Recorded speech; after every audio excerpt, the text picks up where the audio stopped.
Yo, yo, yo, welcome to Fantasy Sicko's show. It's November 13th. We're getting this out hella earlies. We got Cassidy, we got Carl, you got me, your boy Brian, but we got a water bet to pay off. Pay that water bet, Professor. Oh, Yeah, this one's on me this week, buddy. Woo! All right, that's for you, Fantasy Sickos. that was a lot. Cassidy, you made my entire day because I literally have thought I've had to pay this water bet off. I was doing so bad I didn't even look, and literally you could have just went with it on the dock and I would have done it. I thought I had to pay it off that bad. You're a stand-up man, sir. God, you are. It was tempting to let that ride, but yes, I got to own up and take my punishment when it's due. Man, I bet you're cutting glass with those you know what's down there. It's freezing out in Colorado. Smitty, how you doing, man? We're not professional around here. You know what? This is a DFS Sickos podcast. We hope you guys just love this and watch this and laugh at it because we're off the rails today, dude. I was like dropping F-bombs on the last show, so. Yeah, you were. You never cuss. I think you were the only one that cussed on the last pod. I don't know, man. I'm just letting it rip today. All right, podium. Congratulations to my favorite name in the Sicko Slack, AK Chronic. It doesn't represent Colorado any better than that, other than maybe Colorado Joe, who took second, because you know what? I guess he's from Colorado, and I guess he's Joe. Yep. But Adrian Dunn did a podium again at third. So congratulations, AK Chronic, Colorado Joe, and Adrian Dunn did it. We look, we're halfway over. We're past that. So man, if you want to take this down, you got to jump in there. You got to start sharpening that pencil a little bit. You got to get in a lab like Eminem, write some lyrics out, and get your lineups proper. We're going to do our best to help that out. So let's talk about lineup legends, Smitty. Who you got? Oh my goodness! If you got the chance to start him, pay him. He said, "Pay me." Jamar Chase wants to be the highest paid WR. Yeah, I mean, I understand that was a Thursday night game, but if you got the chance to, he wasn't on the slate, dude. He was the boss. He was the boss. All right. I don't know. But seriously though, Bijan Robinson, I think I paid about $8,000 for him. There you go. He scored over 30 points. Bijan Robinson. He was 7,700. He was so worth it. I was hoping someone would talk about him. Really? He was very close to Breece Hall, and Breece Hall's a little cheaper, and a lot of people went that way. And to your point, Bijan was the play. He was. Cassidy, who you guys the lineup legend?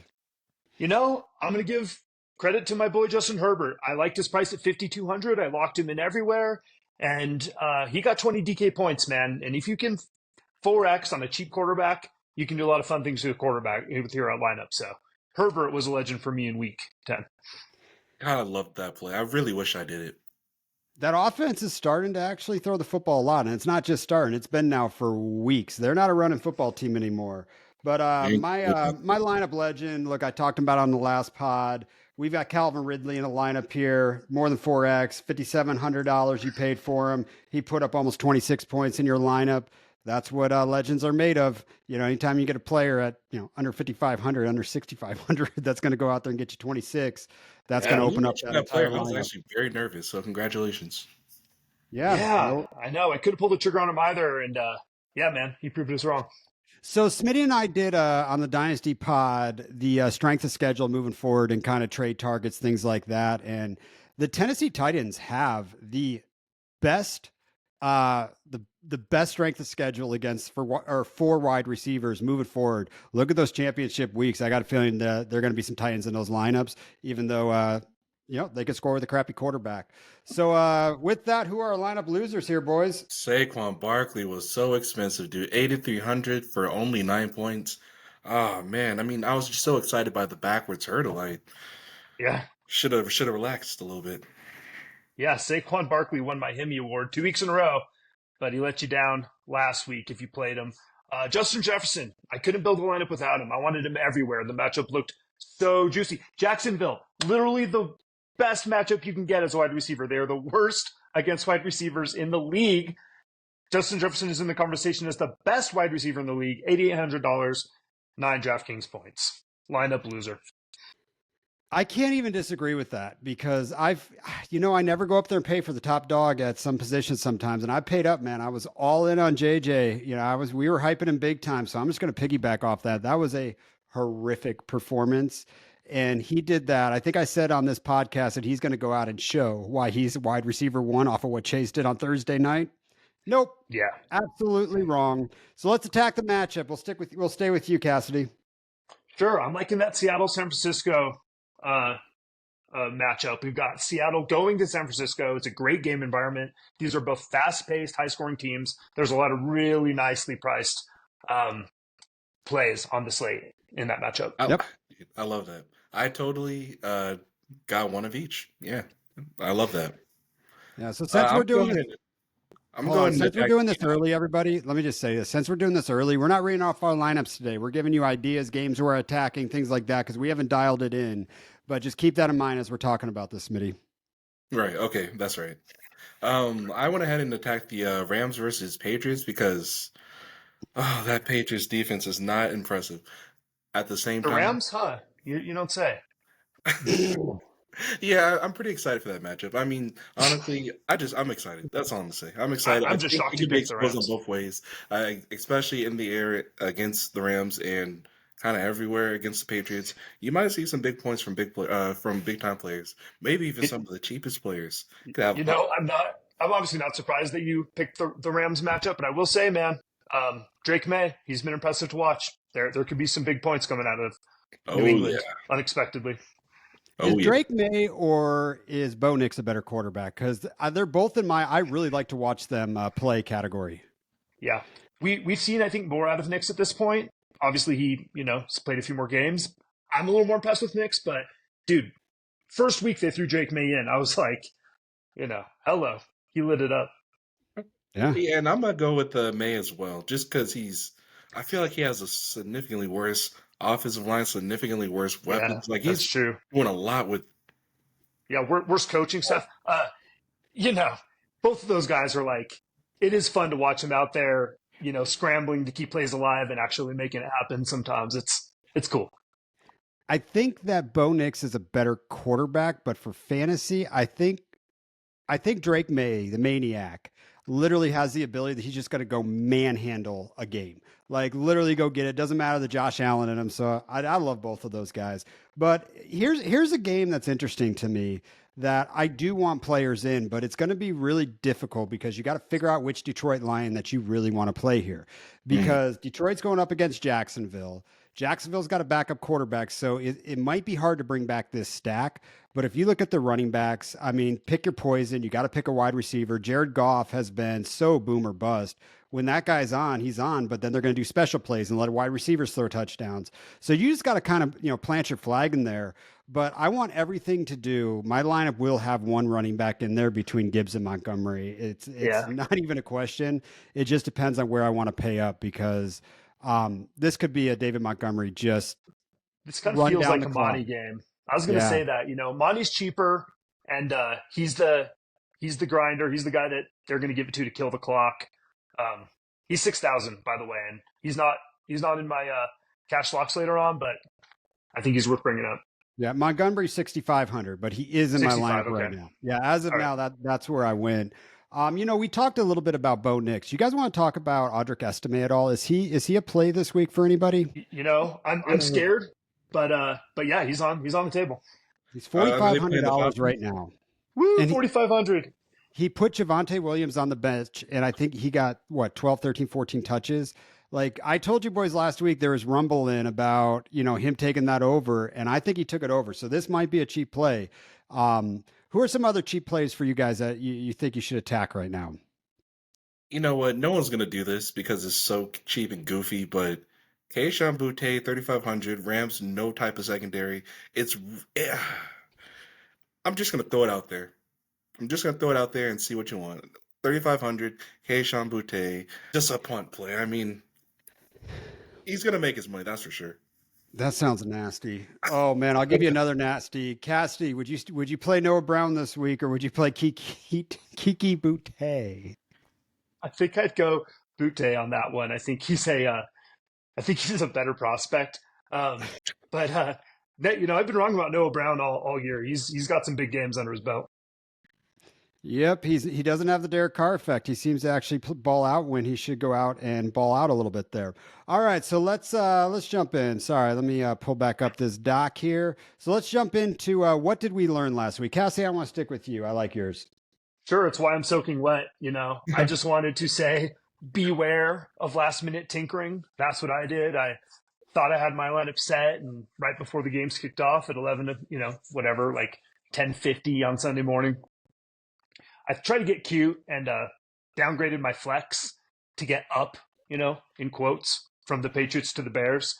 And it turned out that the Patriots were the optimal DST. Play on the slate, they had 16 DraftKings points for like $2,500. And that one move right there, that one little tinker, cost me the week. So a little bummed about it. I'm also a little wet because of it. So that was my lesson. And I thank you for that, Cassidy. I thank you very much. Carl, what'd you learn? All right, so if this happens, if you end up with like extra money, like, oh, I have opportunity to like really spend up on a player.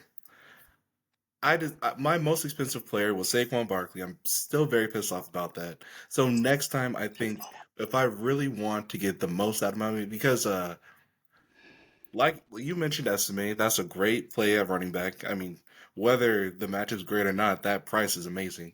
But if I really want to pay up for a dog, I think it's going to have to be a receiver, especially if I'm deciding between a running back or receiver. I'm going to just lean receiver. Okay. Yep. Yeah, in a full PPR, I think that's probably the smart move for sure. What I learned last week, and I let everybody know this. I had some family issues going on. I didn't get a chance to watch football the week before. I put no research into my lineup, and what I realized is, in the 15 minutes that I looked at my lineup and I put it together, um, please rely on the experts. Go out there. You know what? Look at the Vegas odds. Cassidy, you're always talking about this. You got to put the time in there, or your lineup's just going to be absolute crap. Mine was crap last week. I just went with some players I thought might play well. And you know what? You really got to look at those lines.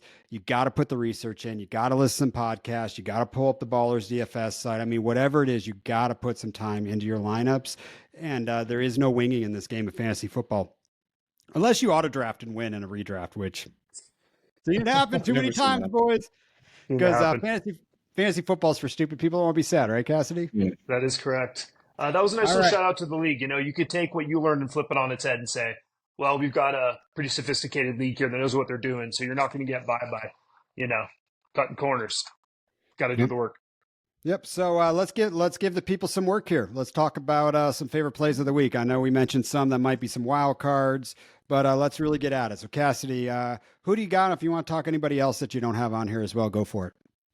Yeah, we talked about David Montgomery. I'm liking that play. Probably come up again.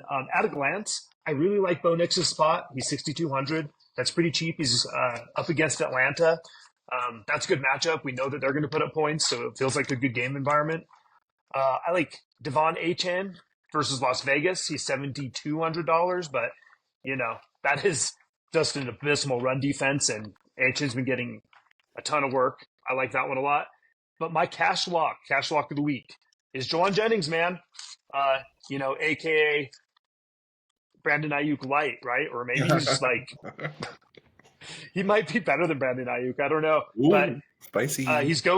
He's at home. He's facing Seattle. He's $5,300. They didn't increase his price enough based on his performance last week. He's still too cheap, and he's going to be in every lineup for me.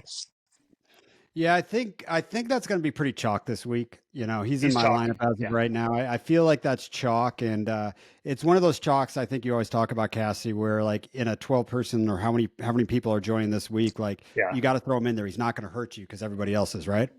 Yeah, he could bury you if you decide to pivot off that. He's one of the not that it could happen. So does Brock Purdy enter your lineup here? And if so, are you bringing back the stack? Because I'll tell you that one of my cash money locks of the week, I love DK Metcalf if he plays this week. Yeah. I absolutely love it at, was it 6,500 right now? That man can just give you spike weeks, and I'm hoping for it right now. So, I mean, talk to me about the other players on San Francisco, boys. And I love Purdy this week. I think he's a very good play. They also didn't increase his price enough. He had a 32 DraftKings points week last week, and he only went up, I think, $300. That's not enough. Yeah, but it seems like there's going to be some points scored in this for sure. Carl, who you got here? All right, so I'm gonna mention two from this game I'm attacking. So for tight end, I'm loving the idea of Hunter Henry in my lineup. He didn't do too well for me last week, but I mean, it low key doesn't get better than this. I mean, no type of secondary from the Rams. Like this, really, you can do some really fun stuff in lineups. I mean, it can get ugly, but I feel like Hunter Henry is probably the most reliable target for Drake May at this moment. So for 3,900, I'm not mad at it.